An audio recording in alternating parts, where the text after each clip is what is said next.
कल्पतरुमूर मुकुल पीतांबरधरी भगवान बालकृष्ण निवामिनी प्रतिमूर्ति श्रीमद्भागवत महापुराण।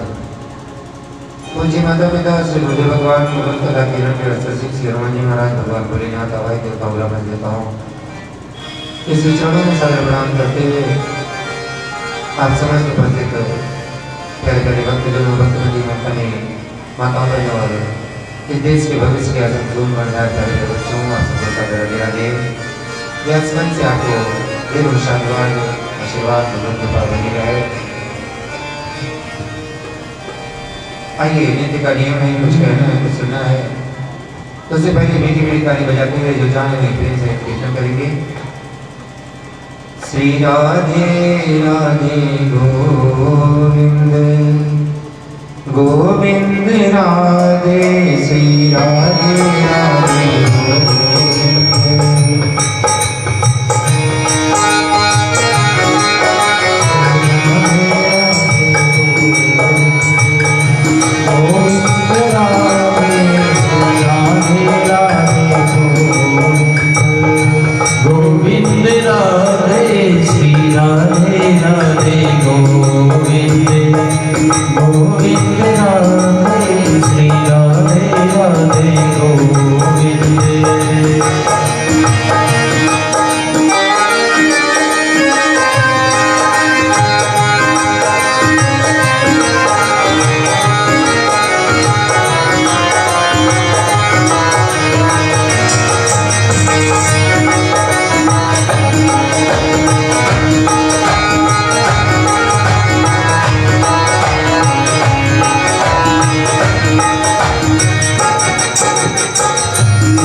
टेबल बड़ा है, पेन अभी नहीं ऊंची वाली टेबल खर्च लगा। श्री राम राम।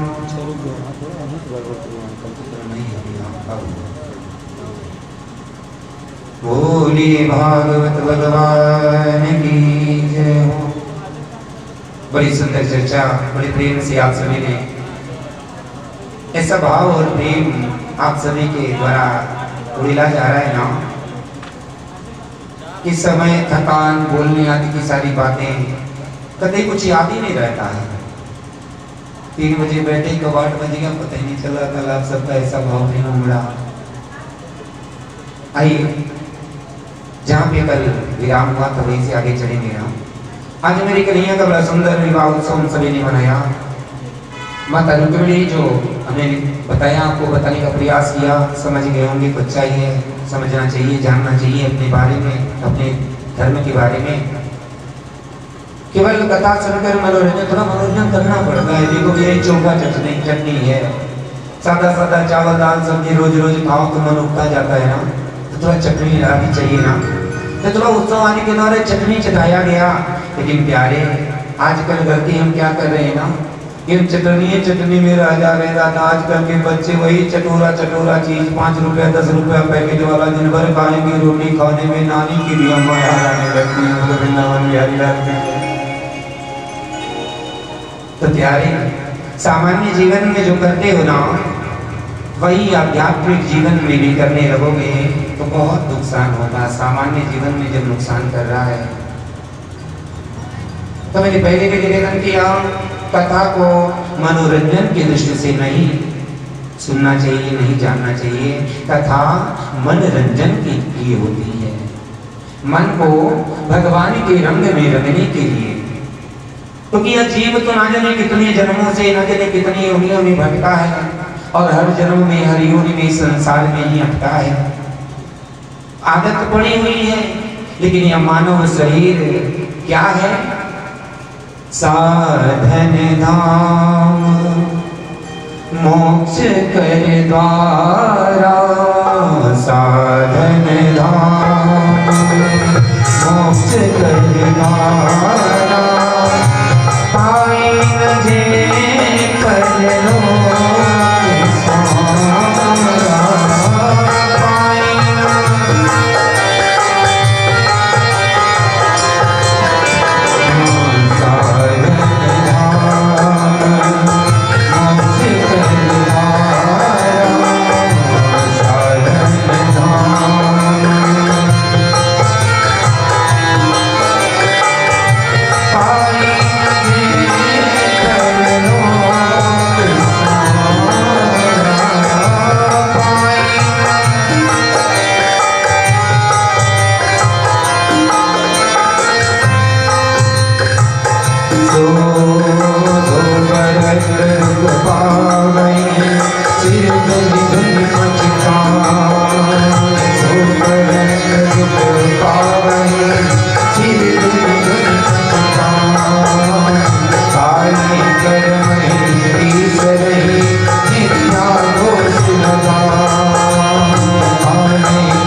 यह मानव शरीर एकमात्र ऐसी योनि है प्यारी, जो भोग के साथ साथ कर्म भी करने में सक्षम होती है। यहाँ तक कि देवता भी तरसते हैं नरदेह को। ये जो देव राजेंद्र है ना, बड़ा भाव है भैया, देवताओं के राजा है, स्वर्ग के राजा है ना, वह भी भोग योनि में है प्यारे। और जिस दिन वह पुण्यों का भोग पूर्ण भया तो क्षीणे पुण्य मर्त्य लोकम विशंति विशंति फेंक दिए जाते हैं। जिस दिन इंद्र पद का जो पुण्य है वह लब्धि समाप्त हुआ, इस मृत्यु लोक में फेंक दिए जाते हैं कर्मानुसार। कोई जरूरी नहीं है, कोई आवश्यक नहीं है कि वह मानव ये बने। अरे चींटी चैता हाथी घोड़ा। अरे जो कल विवाह हुआ ना माता रुक्मिणी के साथ में, एक दिन माता रुक्मिणी के साथ में भगवान कृष्ण बैठे हुए थे। माता रुक्मिणी कुछ कार्य कर रही थी, उनके लिए कुछ काम, कुछ बातें हो रही थी। अचानक बिना किसी बात के कन्हैया हंस पड़े। अब माता रुक्मिणी को तो बड़ी चिंता, बाप रे महाराज कहाँ यहाँ से बड़ी कौन सी गलती बन गए, तुरंत पहुंचे स्वामी कहाँ यहाँ से। बोले बस ऐसे ही ना महाराज, आप श्रेष्ठ हो और श्रेष्ठ लोग बिना बात के ऐसे कुछ नहीं हंसते, अवश्य कोई बात होगी बताओ ना, मुझसे क्या गलती बनी, मुझे तो लगता है कि मुझसे गलती बनी। कहीं कन्हैया ने कही कि नारी कोई बात नहीं, जाओ। मैया ने कही ना बताओ। कन्हैया ने कही दर्शन बात है, वो चेटा देख रही चेटा, बोले हाँ वो छोटा सा है भाई, बोले हाँ, अरे वो देखो कैसे वो बड़े चेटे से बेली के ढेले के लिए लड़ रहा है, छोटा सा बेली का ढेला एक बड़ा चेटा था, उससे लड़ के थोड़ा थोड़ा तोड़ रहा है छोटा चेटा।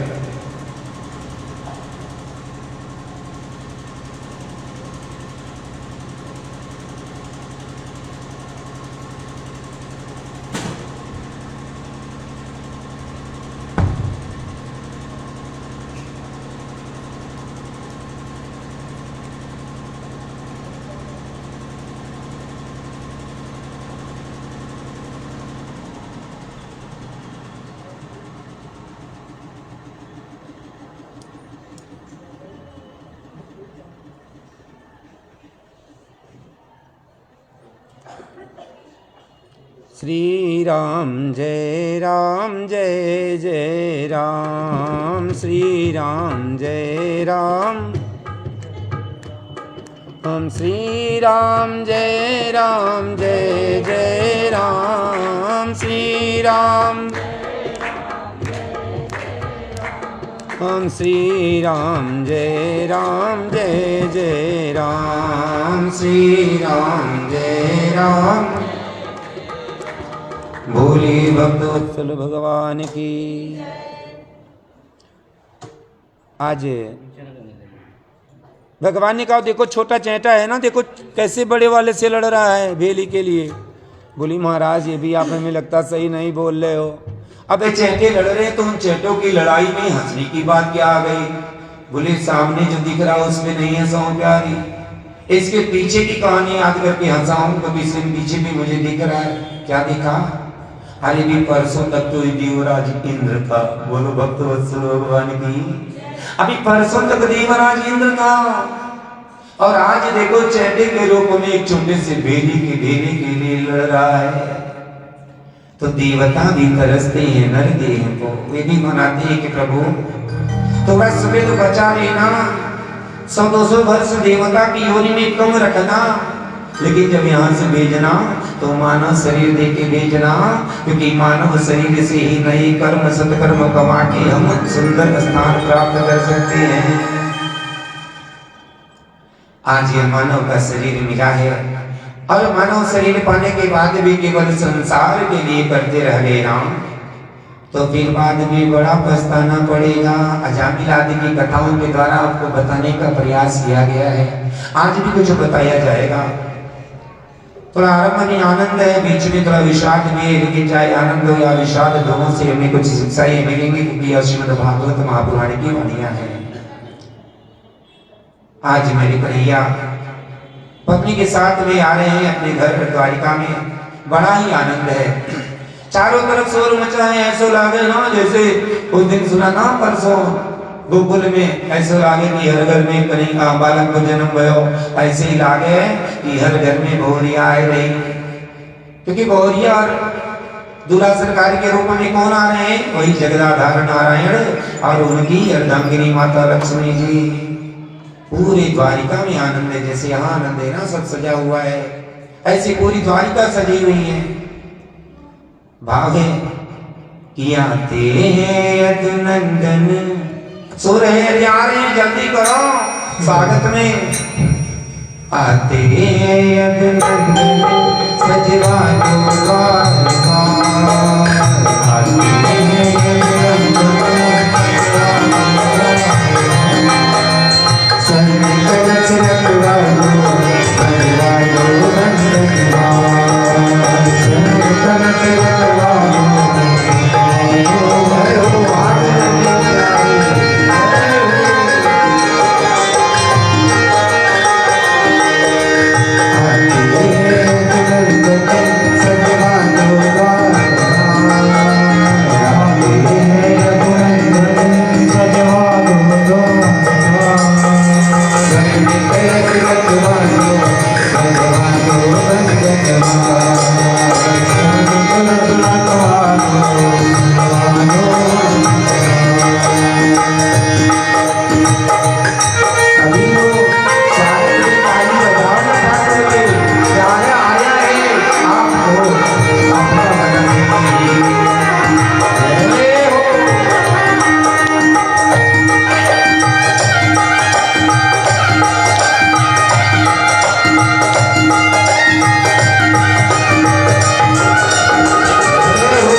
ठाकुर को ठाकुरानी के साथ में बड़े आनंद से दिन बीत रहे। धीरे धीरे समय आया। आज मैया रुक्मिणी गर्भवती हुई है और एक बड़े सुंदर पुत्र को जन्म दिया है, बड़ा ही प्यारा है। अरे होगी क्यों ना, या कोई साधारण थोड़ी ना है, या साक्षात कामदेव ही तो आज माता रुक्मिणी के गर्भ से पैदा भये। ये जो कामदेव है ना, यही कामदेव आज पुत्र बने हैं। इसे कथा आपने सुना होगा, लेकिन अगर किसी को नहीं मालूम तो बताएंगे। ये कामदेव आज जब माता सती का अपने पिता के यज्ञ में देहावसान हुआ, भगवान शिव अवधूत वेश में हो गए। एक त्रिपुरासुर नाम का आतंकी हुआ, उसने तपस्या के द्वारा वरदान प्राप्त कर लिया कि मेरी मृत्यु शिव के पुत्र से हो। इस भाव से इनकी पत्नी तो चली गई और इस कौन अपना बेटी विवाह करेगा, ना तो इनका विवाह होगा, ना पुत्र होगा, ना मेरी मृत्यु होगी। बहुत दिमाग लगाया, देखो दिमाग सब लगाते हैं लेकिन सारा दिमाग बैल हो जाता है। आज दिमाग लगाया, लगा लिया। भगवान शंकर की प्रजाकिनी माता सती ने पार्वती रूप में अवतार लिया, तपस्या किया। भगवान शिव पर कोई असर नहीं, भगवान राम स्वयं आए हैं और भगवान शिव से समझाया कि प्यारे हमें एक इच्छा है, हम कुछ मांगना चाहते हैं, हमारी मांग पूरी करो। तैयार हो गए विवाह करने को, लेकिन फिर से राम राम कर दिया और फिर से समाधि लग गई। इंद्र को तो बड़ी घबराहट था। उसने भेजा कामदेव को और कामदेव ने बहुत प्रयास किया। पूरे शरीर पर भगवान शंकर के कामदेव ने इतने बाण मारे ना, लेकिन इस भगवान शंकर ना तो आंखें बोले ना कुछ बोले। जाने दो, जैसे कोई मक्खी मच्छर काटता है तो संत लोग उसे मारने का भी पाप नहीं करते, चुपचाप बैठे रहते, ले जा भैया जो तेरा हिस्सा है। अब हम लोगों के पास तो उतना संतोष नहीं ना। आज इसी तरह से चिंता मुक्त होकर अपना बैठे हैं। बोलिए भक्तवत्सल भगवान की जय हो। आज कामदेव ने अपना सारा प्रयास कर लिया, भगवान शिव पर कोई असर नहीं पड़ा, तो अपना अंतिम अस्त्र चलाया है भगवान के हृदय स्थल पर।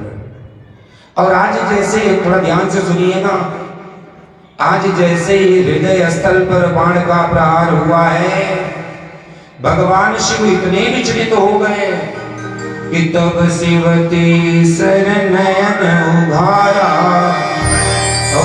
सतकाम आज जैसे ही हृदय पर चोट लगा, तुरंत आंखें खोल दिया और तीसरी आंख खोली और ऐसा ज्योत निकला ज्वाला कि कामदेव वही भस्म हो गया। भगवान शंकर हमें कुछ सिखा रहे हैं। भगवान शंकर हमें यही सिखा रहे हैं कि अहिंसा परमो धर्मः, परंतु धर्म हिंसा तथैव च। कोई दुष्ट आवे, आपको सतावे, मारे पीटे, कुछ भी करे, क्षमा कर दो। अहिंसा परमो धर्म, क्षमा कर दो, जाने दो, सुधर जाएगा। लेकिन सावधान, अगर किसी की इतनी हिम्मत बढ़ जावे कि आपको सताते सताते, आपको कुछ उल्टा सीधा कहते कहते आपके राष्ट्र को, आपके धर्म को, आपके भगवान को, आपके इष्ट को कोई अगर उल्टा सीधा कहने लगे तो उंगली उठावे तो हाथ काट देना, जुबान चलावे तो गला उतार देना। आई अपने देश में दूसरे लोग करके भी दिखा रहे, लेकिन फिर हम तो कुछ बोल भी नहीं पाते। चलो ठीक है, हाँ ऐसा भी कर सकते हो, ऐसा भी कर सकते हो यदि तुम्हारे अंदर शक्ति सामर्थ्य नहीं है। लेकिन अपने को बचाने के लिए शक्ति आ जाती है और भगवान को कोई उल्टा सीधा कह रहा और चुपचाप वहां खड़े रह जाते हो, आनंद लेने लगते हो, तो ध्यान रखना, मैं नहीं कहता, संतों ने कहा है, बाबा तुलसी ने लिखा है, मानस में पढ़ लेना कि हरि हरि निंदा सुनहि जो काना, हरि हरि निंदा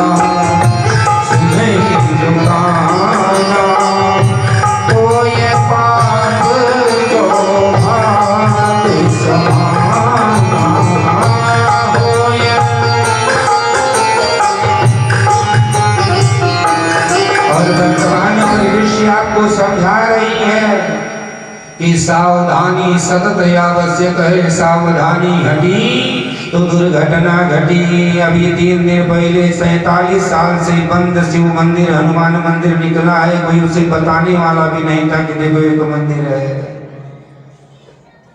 और जो बाकायदा रजिस्टर्ड है उस बात को लेकर अगर हम कहते हैं कि हम तुम्हारा पूजा स्थल नहीं हमारा मंदिर है, तो सबके सिर में पेट में दर्द होने लगती है। इसका कारण यही है, इसका कारण यही है कि हम धर्मद्रोहियों से उलझना नहीं चाहते। जाने तो हमारे कौन गर्ज पड़ा है, बोलो वृंदावन बिहारी लाल की जय। हाँ, ऐसा सोच के हम पड़े रह जाते हैं। इसलिए देखो कहां कहां से भगाए जा रहे, कहां कहां से मारे जा रहे। समय बता रहा है कि सावधान हो जाओ, जाग जाओ। अरे आजकल लोग जाति की बात करते हैं, अरे जाति, अरे कंधे से ऊंची कभी छाती नहीं होती और धर्म से बड़ी कभी जाति नहीं होती। अरे बाती ही ना रही, दिया ही ना रहा तो बाती का क्या करोगे, और जब धर्म ही ना रहा तो जाति का क्या करोगे। बांग्लादेश में कोनो जाति पूछ के नहीं मार रहा है, बोलो वृंदावन बिहारी लाल की जय। कि पंडित हो तो मारियो, दलित हो छोड़ो। मजे की बात देखो, पता चला, मैं तो गया नहीं लेकिन पता चला है कि जो मारे जा रहे हैं उसमें सबसे ज्यादा दलित है। और हमारे देश के जो दलितों के बहुत बड़े हितैषी, हमको शब्द नहीं बोले क्यों, लेकिन मायावती जी ने बोला है, उनको बहुत बहुत साधुवाद मैंने दिया था। दलितों के नेता बनने वाले भी दलितों के बारे में नहीं बोले। बांग्लादेश में आज दलित ही मारे जा रहे हैं, इसलिए मारे जा रहे हैं क्योंकि अलग अलग थे। इसलिए सावधान हो जाओ, जाग जाओ, अपने लिए, अपने परिवार के लिए, अपने धर्म और राष्ट्र की रक्षा में लाग जाओ। व्यवस्थाएं बहुत हैं, लेकिन आज ये दुष्ट कोने कोने बिल में आके छिपे हुए हैं ना। तो इसलिए व्यवस्थाएं हैं, लेकिन उन व्यवस्थाओं के लिए आप उपयुक्त अवस्था प्रदान करो और हर सनातनी सिपाही बनाए, अपने देश के लिए, अपने राष्ट्र के लिए सतत चौकन्ना रहे। और जहां कहीं कोई अराजक तत्व दिखाई दे, जहां कहीं कुछ गड़बड़ होने का शंका दिखाई दे, तुरंत अब तो भाई आसानी से 112 मिलाओ, बताई दो कि भैया फला जगह में शक है, बताओ क्या करना है। तो जाना भी नहीं, नंबर बैठे बैठे मिलाओ। दिन भर परिवार से आओ, आप 4 घंटा बतियाते हो, देश के लिए, राष्ट्र के लिए आवश्यक पड़ने पर 1 मिनट नहीं बतिया पाओगे। और समझाते रहो, समझाते रहो सब दुष्टों को। अगर कहीं कोई दुष्ट मिले कि देश का सम्मान करो, तुम्हारा भी सम्मान होगा, और देश द्रोह का, धर्म द्रोह का तो भयंकर परिणाम होगा। समझाते रहना दुष्टों को। क्यों? अच्छा बताओ, कितने लोग बैठे हो, आप लोगों से एकदम सही से बताना, कोनो जबरदस्ती नहीं है। आप बताओ कि आपको अपने देश से प्रेम है सबको? अपने धर्म से प्रेम है, भगवान से प्रेम है? जब प्रेम है तो कहना पड़ेगा, और अगर झूठा कहा है तो मत कहना। लेकिन अगर वास्तव में तुम्हें प्रेम है अपने देश से, अपने धर्म से, अपने भगवान से, अपने आप से, तो अवश्य कहना, दुष्टों को समझाते रहना कि देश से है प्रेम तो हरदम ये कहना चाहिए, धर्म से है प्रेम तो हरदम ये कहना चाहिए। मैं रहूं या ना रहूं, भारतीय रहना चाहिए। मैं रहूं या ना रहूं, ये भारतीय रहना चाहिए। धर्म से है प्रेम तो हरदम ये कहना चाहिए। से है प्रेम तो हरदम रहना चाहिए। मैं रहूं या ना रहूं, सनातन रहना चाहिए। मैं रहूं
इससे है प्रेम तो हर दम ये कहना चाहिए, इससे है प्रेम तो हर दम ये कहना चाहिए। मैं रहूं या ना रहूं भारत ये रहना चाहिए, मैं रहूं या ना रहूं भारत ये रहना चाहिए। बोलो वंदे मातरम, बोलो वंदे मातरम, बोलो वंदे मातरम, बोलो वंदे मातरम, बोलो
बोलिए भारत माता की, सत्य सनातन धर्म की, धर्म से कहो हम हिंदू हैं, धर्म से कहो नमः पार्वती पतये हर हर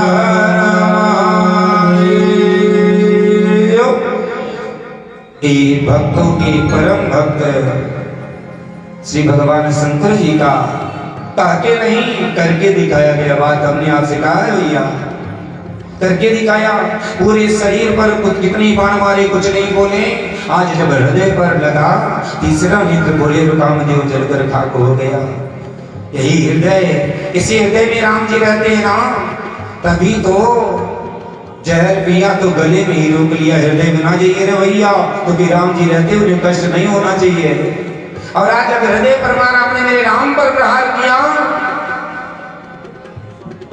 और यहाँ तो मैंने देखा है कि राम को गाली देने वाले के सामने भी हाँ सही सही सही कहने वाले भी हमारे बीच के दो चार मिल जाते हैं। गुरु भक्त वत्सल भगवान की याद रखना, नियम बना लो कि जो राम का नहीं मेरे किसी काम का नहीं, संबंध उसी से रखो जो जिसका राम से संबंध हो। नहीं तो जय सीताराम कोई मतलब नहीं। गुरु भक्त वत्सल भगवान की जय हो।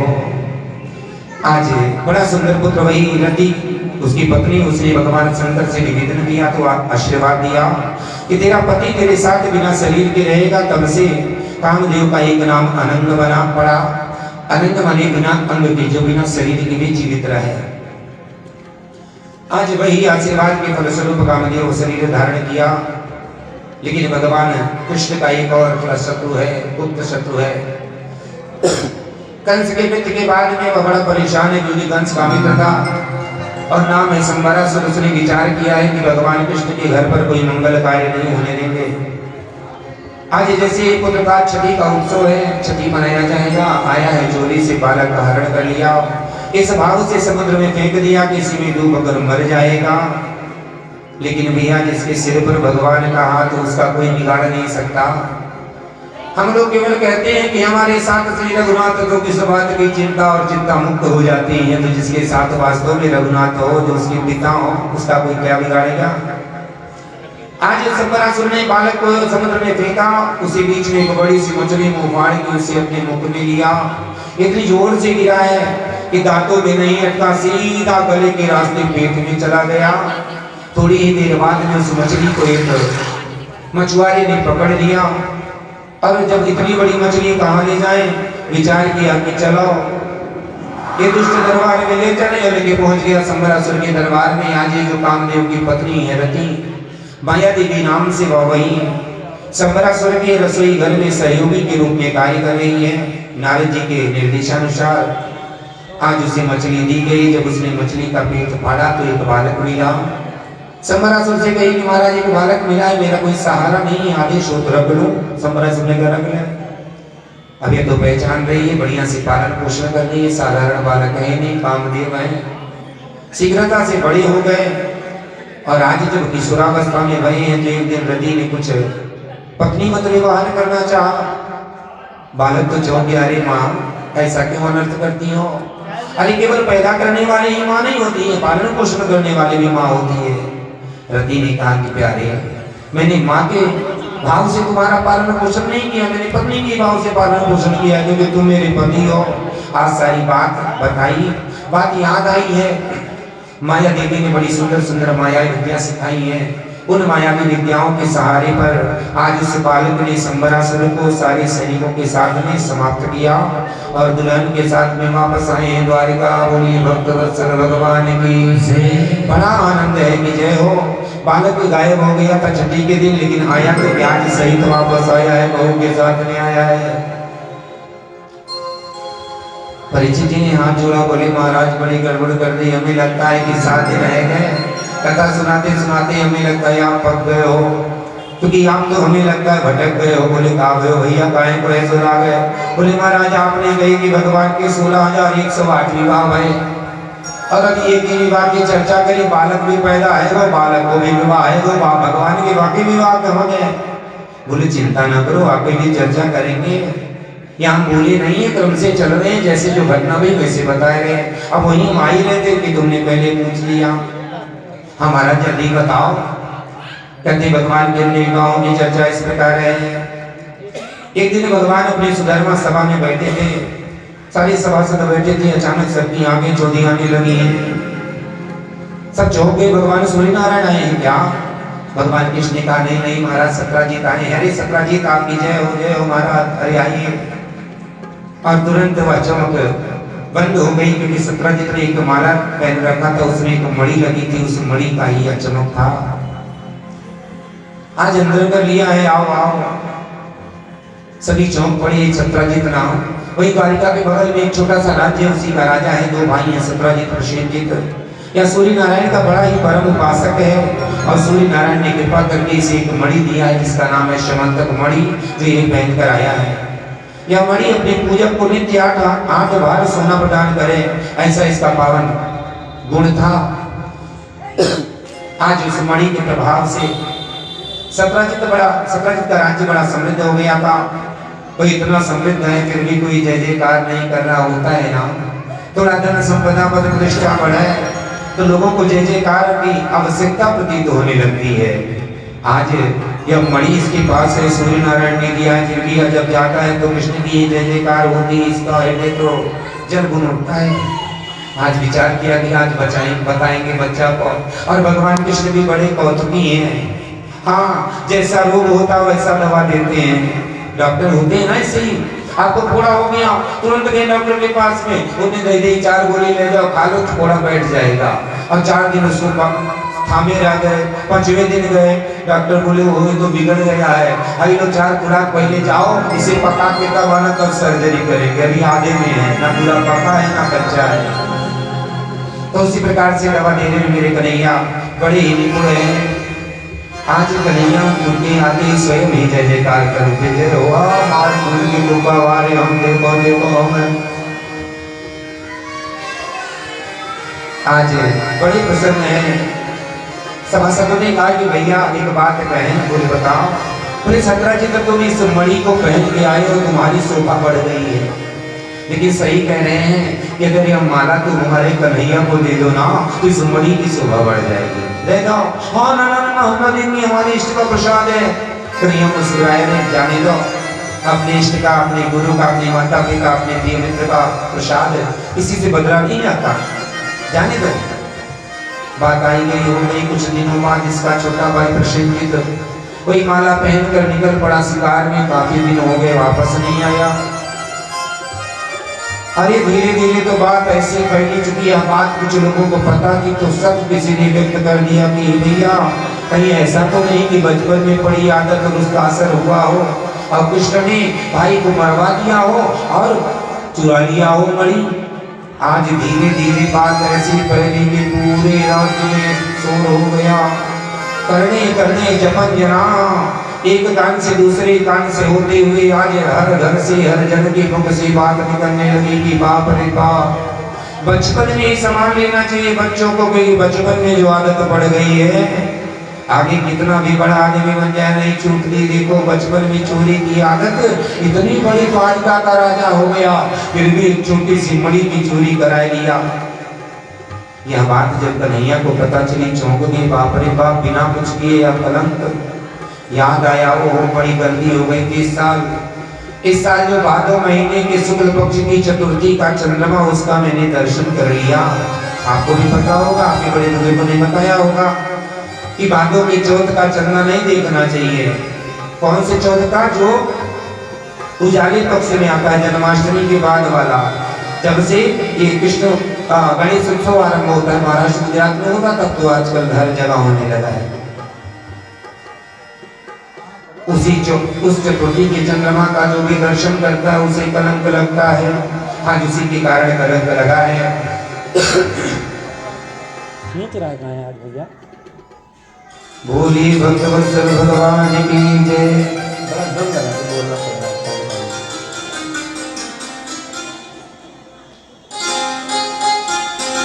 आज उसी का असर पड़ा। देखो भगवान कृष्ण के समय में तो व्यवस्था नहीं थी, लेकिन उनको कलंक लगा। आपके समय में व्यवस्था है, अगर कहीं गलती से देख लिया तो यही कथा या तो स्वयं पढ़ लो, पुस्तक से या मोबाइल में भी आ जाता है, स्वयं पढ़ लो, पंडित जी को बुला के सुन लो। ये भी व्यवस्था नहीं थी। आज सुन रहे हो तो अगर 1-2 साल में कभी अगर देख लिया तो यही याद कर लेना कि कभी उस दिन कथा मंडप में कथवा सुने थे, उसी का फल ले लो, हमें कलंक से बचाए दो, तो कलंक से आप बच जाओगे। इसे प्रयास यही रहे कि ना देखें। आज विचार किया कि भाई इस कलंक को तो धोना पड़ेगा, नहीं तो सारा किया कराया बेकार हो जाएगा। आज सैनिकों के साथ निकल पड़े जंगलों में। एक सैनिक को प्रसेनजीत का मृत शरीर मिला, शेर के हमले में मारा गया है, क्योंकि शेर के पंजों के निशान मड़ी नहीं थी। शेर के पंजों के निशान का पीछा करते आगे बढ़े तो शेर भी मरा पड़ा दिखाई पड़ा। ऐसा लग रहा है कि 2 बड़े पहलवानों के बीच में मल्ल युद्ध भया और पूरी भूमि ऐसी दिखाई दे रही, बड़े बड़े निशान। और ये किसका है? रीछ का निशान लग रहा है।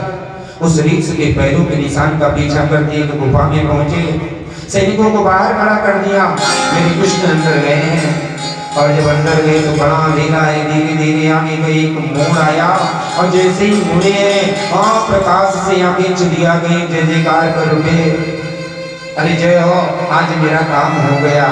आगे बढ़े तो एक 16 वर्षीय कन्या उस मणि से खेल रही थी। बोल पड़े, अरे देवी। और जैसे उसने से देखा चौंक पड़ी। आज तक कभी पुरुष को देखा नहीं था, डर गई। ये कौन आ गया? चिल्ला पड़ी, पिताजी। और इसका इतना कहना था कि अंदर से गर्जना आई, कौन है? कन्हैया ने कहा, स्वामी हमें भाग जाओ। अरे जरूरी काम से आए हैं। अरे नींद में हैं, सूर्य नहीं दोगे तो मार डालूंगा। बोले महाराज हम तो मर ही गए हैं, क्योंकि इतना बेइज्जत हो गए, तो समाज में बेइज्जती से जीना मरने से भी बढ़कर खराब है। इस बेइज्जती के साथ में वहां जीने से अच्छा है कि हम मर जाएं। नहीं मानेगा, नहीं। ओ ऐसा लगा कि जैसे पूरा धरती कांप रहा है। गम गम की आवाज करते हुए विशाल रीछ सामने आके खड़ा हुआ। मरने को तैयार हो जा, अरे खींच के जाओ, पड़ के बीन मारते हैं, जमीन नोच हो जाएंगे। लेकिन जैसे ही मारा है, मेरे कन्हैया ने पकड़ा है हाथ और उल्टा करके पटक दिया है। चौदह में कौन है भैया? युद्ध होने लगा। कौन है ये? खूब युद्ध भया। आज युद्ध करते करते जब जामवंत के कसबर ढीले पड़ गए, मेरे कन्हैया ने पकड़े हैं दोनों पैर और उठा उठा के धोबिया पाट देने लगे। राम है, दो है, तीन है। अरे जैसे ही तीसरी बार पटका, चिल्ला पड़े, क्षम्यताम क्षम्यताम क्षम्यताम, त्राहिमाम त्राहिमाम। अरे प्रभु, अरे पहचान गया, क्षमा करो। अरे हम मूढ़ जन ना पहचान पावे तो ठीक है, लेकिन आपने हमें क्यों नहीं पहचाना? कष्ट यही है भाव कि जग रूठे तो रूठे, पर तुम कैसे रूठोगे, जग रूठे तो रूठे, पर तुम कैसे रूठोगे, विश्वास तुम माला हो, ऐसे कैसे टूटोगे, विश्वास तुम सभी लोग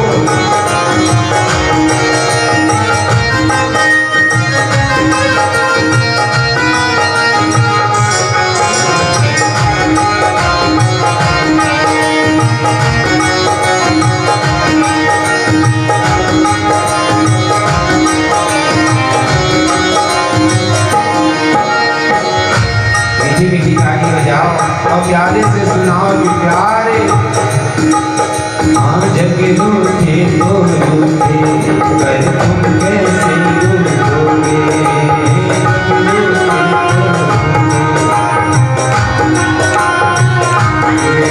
विश्वास की तुम माला हो, ऐसे कैसे रूठोगे, विश्वास की तुम माला हो, ऐसे कैसे मेरे राम मेरे श्याम, मेरे राम मेरे श्याम,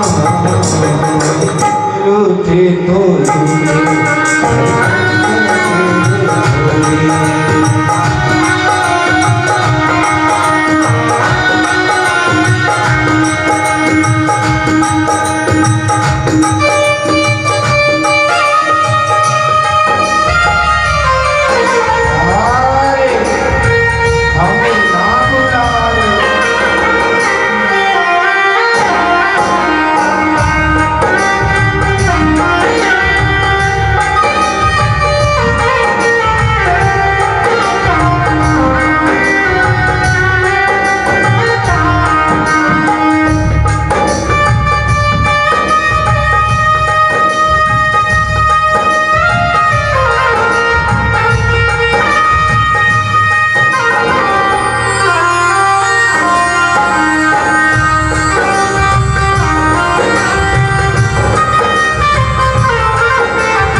मैं जब जब भी दोहराऊं रफ्तार तुम्ही तो ले,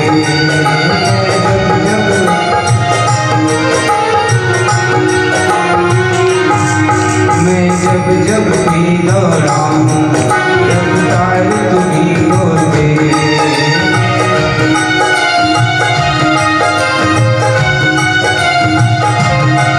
मेरी विजयी नौका के पतवार तुम्ही तो दे,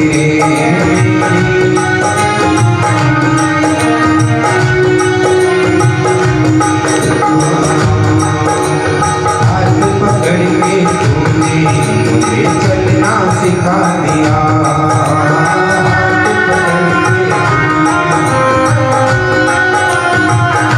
हाँ मैं रोता ही रहता था, तूने गाना सिखा दिया,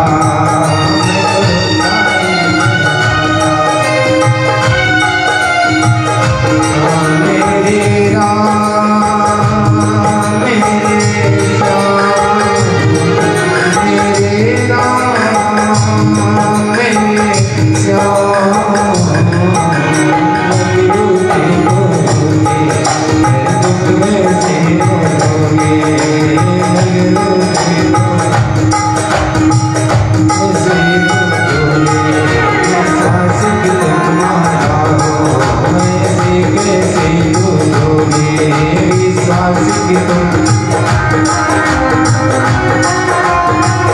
मेरे राम मेरे श्याम, मेरे राम मेरे श्याम। बोलिए भक्त और भगवान की कन्हैया मुस्कुराए और कहते प्यारे काहे रो रहा है, काहे को परेशान हो रहा है, मैंने कोई एहसान थोड़ी ना किया तुझसे पिट कर, या तूने कोई पाप नहीं किया है, अरे ये तो मैंने बदला चुकाया है। बोले कौन सा बदला भैया? बोले भैया मेरा वचन का नाम याद करो, जब लंका से आए थे सबको मैं कुछ दे रहा था, तुमसे पूछा बताओ जाम्बवान क्या दें, तुमने कहा था कि महाराज मुझे गिरोधा दे दो मेरे बराबर को, जैसे लड़के मेरे आंगन की खुजली मिट जाए। भैया जब से पैदा भय काऊ मेरे बराबर को ना मिलो कि मन भर के लड़ ले।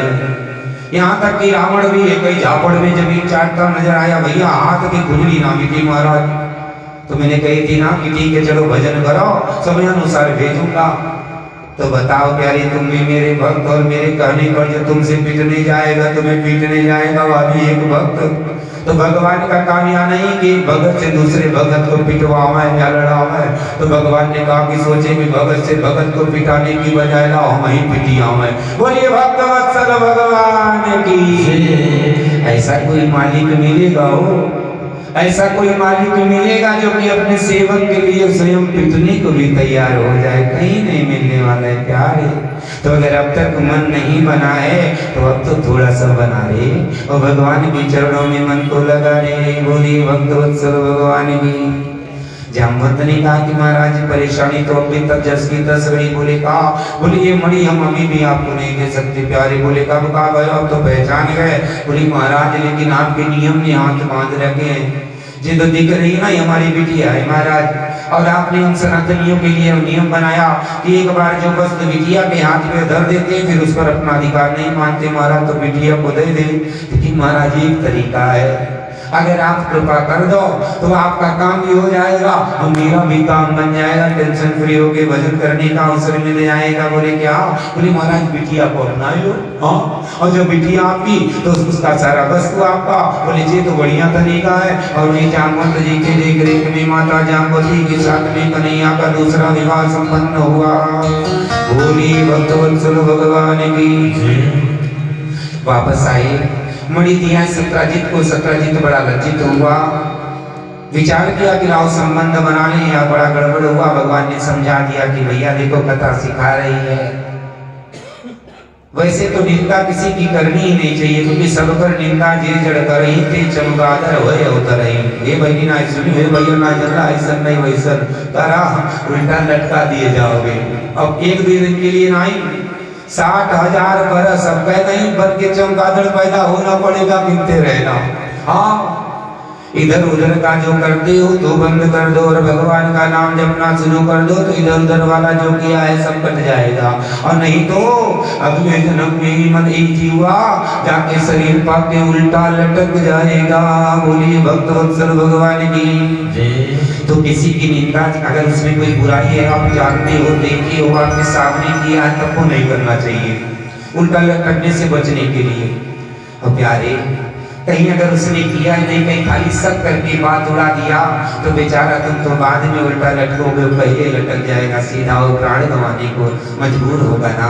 कथा सिखा रही भाई वो तो भगवान थे, उनके ऊपर कलंक लगा, व्यवस्था बना के छुड़ा लिए, लेकिन कोई साधारण इंसान इसमें सफल नहीं होगा। इसलिए पक्का पक्का जानते हो तब तो बताने के लिए मना ही किया गया है। अगर सच्चे मानव हो तो मत बताना, लेकिन बिना पक्का पक्का जाने किसी के बारे में कोई बुरी बात किसी से नहीं कहना चाहिए, ये मेरा निवेदन है। नहीं तो बेचारे के लिए मरने जैसा होगा, और वह मरेगा उसका पाप आप कई जन्म में भरोगे। बोलो वृंदावन बिहारी लाल की जय। क्योंकि यहाँ का न्यायालय भले न पकड़ पावे सबूतों और बयानों के मद्देनजर बाइज्जत बरी कर जावे, लेकिन हुआ का तो ऐसा तीसरा कैमरा लगा है कि कहीं एक रोड़ी नमक भी नहीं ले जा सकते, चाहे करोड़ों जमा कर लो। बोलिए भक्तवत्सल भगवान की। देखिए देखा लगाए हैं आप कैमरे की नजर में है, चरवा आता पहले मुँह मान के तब कैमरे नोच लेता है। हाँ करो नजर बेटा, बोलो भक्तवत्सल भगवान की जय। लेकिन उसका कैमरा इतना जबरदस्त है, कितना कहीं भी कोने से कोने में जाओ चित्रगुप्त लगे हैं। ये चित्रगुप्त अब मानव शरीर में हो सकते हो, हमने नहीं देखा है, लेकिन शास्त्रों ने कहा कि भैया यही देख लो, तुम्हारे दो कर्म हैं, एक चित्र का एक गुप्त का। एक सबको दिखा के करते हो, एक जाके छुपा के करते हो। तो जो दिखा के करते हो संसार खाली वही जानता है, लेकिन भगवान जो छुपा के करते हो अभी देखता है। अरे वही नहीं करने से पहले जो मना में सोचते हो अभी देख रहा है। बोलो वृंदावन बिहारी लाल की जय। इसलिए विचार ही ऐसे करो कि कर्म खराब ना होने पाए, मन में सद विचार आए आते रहेंगे तो कर्म खराब नहीं होंगे, भजन चलता रहेगा और कल्याण हो जाएगा। मन में उल्टे सीधे सोचोगे तो फिर कर्म कब बिगड़ जाएगा, समझ में बात नहीं आएगी। भोले भक्तों भगवान की चली जा रही है जय हो। उम्र धीरे धीरे, चली जा रही है उम्र धीरे धीरे। पल पल यूं आठों पहर धीरे धीरे, पल पल यूं आठों पहर धीरे धीरे। चली जा रही है उम्र धीरे धीरे।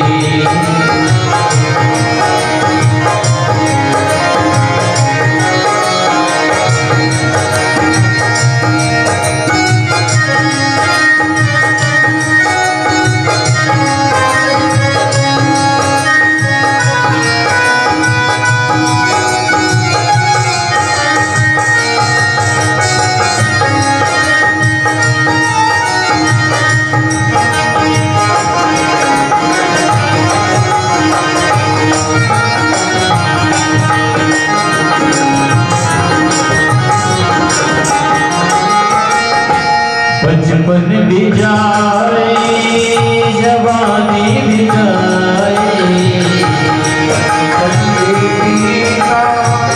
जवानी भी जाए। बचपन भी जाए जवानी भी जाए, बचपन भी जाए जवानी भी जाए। बुढ़ापे का होगा असर धीरे धीरे। चली जा रही है उम्र धीरे धीरे। विश्वास नहीं हो रहा है, जवानी के रंग में डूबे हो तो आके पूछ लेना हमरे को ये जवानी से कि कब वो सोचते थे कि ऐसे सज लिया होगा, इसलिए जान जाओ।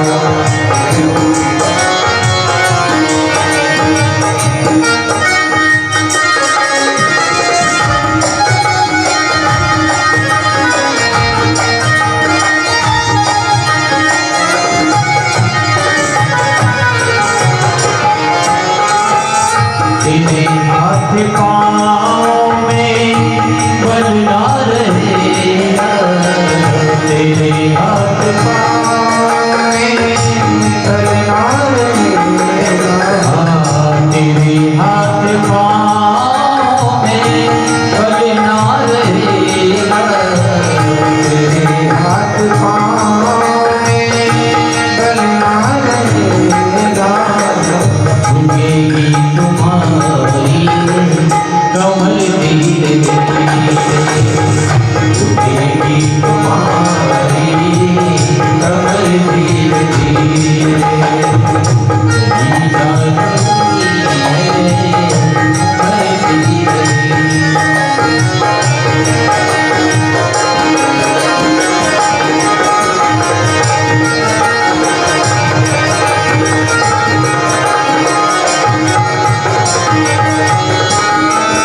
बुराई से मरने को अपने हटाए, बुराई से मरने को अपने हटाए। बुराई से मरने को अपने हटाए, बुराई से मने को अपने हटाए। सुधर जाए तेरा जीवन धीरे, सुधर जाए तेरा जीवन धीरे चल जाएगा सजन धीरे